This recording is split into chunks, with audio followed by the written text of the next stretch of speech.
So, exams అనగానే కొంతమంది స్టూడెంట్స్‌లో ఎక్కువ ప్రెషర్ మొదలైపోతుంది. ఎక్కువ స్ట్రెస్ తీసేసుకుంటూ ఉంటారు. సో, అలాంటి సిట్యుయేషన్స్‌ని మీరు ఎలా హ్యాండిల్ చేస్తారు?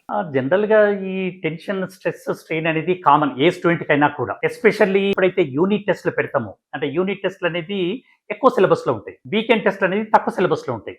ఈ తక్కువ సిలబస్‌లో పెర్ఫార్మెన్స్ బావుంటుంది. సో, ఎక్కువ సిలబస్‌కొచ్చేటప్పటికి పెర్ఫార్మెన్స్ అనేది కొంచెం తక్కువగా ఉంటుంది మొదట్లో. సో, ప్రతి వారము కూడా క్యుములేటివ్ సిలబస్ మీద కూడా ఎలా రివైజ్ చేసుకోవాలి, మేము ఎలా ప్రాక్టీస్ చేయాలనేది మా షెడ్యూల్స్‌లోనే ఒక ప్లాన్ ఉంటుంది.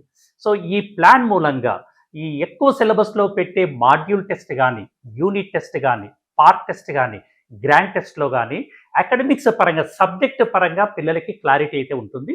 కాకపోతే ప్రతి విద్యార్థి కూడా కొన్ని మార్కులని ఎయిమ్ చేస్తుంటారు వాళ్ళు. ఎప్పుడైతే ఆ మార్కులు రావో దానికి టెన్షన్ ఉంటుంది. సో, మేమిచ్చే సలహా ఏంటంటే మీరు ఎక్స్‌పెక్ట్ చేసిన మార్కులు రాకపోవడానికి కారణాలు ఏంటి? ఆ కారణాలని అసెస్ చేసి దానికి రిమీడియల్ మెజర్స్ మేము సజెస్ట్ చేస్తుంటాము. కాబట్టి ఒక టెస్ట్‌లో పెర్ఫార్మెన్స్ తక్కువున్నా కూడా నెక్స్ట్ టెస్ట్‌లో పెర్ఫార్మెన్స్ ఇంప్రూవ్ అవ్వడానికి స్కోప్ అనేది మా సిస్టమ్‌లో ఎక్కువగా ఉంటుంది.